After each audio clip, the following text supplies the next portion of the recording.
what are your thoughts about that time you had to sort of mature as a writer and grow as a writer before those successes came? Well, I mean, I don't think that happens anymore. I mean, it is a completely different world. You can have a YouTube video that goes viral, and the next thing you know, you're on the stage of the Opry. We've had that happen. Or you can win a television show, and all of a sudden you have 40 million fans. At that time, the record labels were still in place where they built an artist's career, and they were growing a garden, okay, of fans. Took a while, but they stayed. For me, it was an opportunity to take the good ideas that naturally came to me and learn how to refine them by writing with the guys I was hanging around with, Steve Pippen and Larry Keith and Larry Henley and Johnny Slate and Danny Morrison and Wood Newton, and Michael Spriggs was there. And these guys were way ahead of me as far as like how you make a tune, how you refine a tune.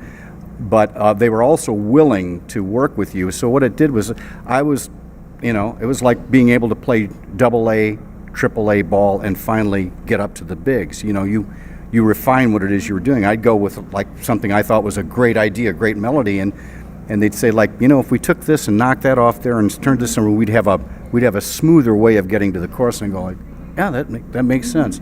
So it taught me to really tighten up tunes, melodies.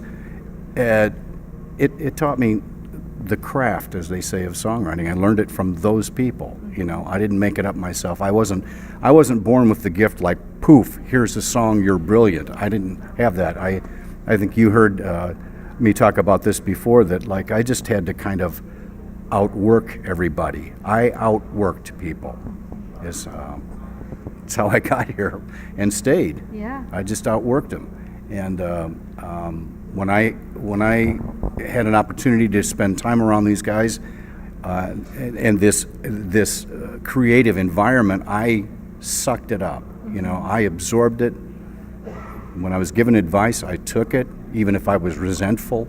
You know, nobody wants to hear that, you know, I'm going to play you a little song, it's really brilliant, you know, and you play it and they go like, I don't know, not much on that one. You go, what? You know, well, what's wrong with it? Well, if you did this and that. And so I took advice. I took advice from people that were having success. I mean, it doesn't take that much brain power to do that, but there is a very personal thing when you're presenting an idea to somebody else and say, I think this is really good, this is really me, this is something I want to say.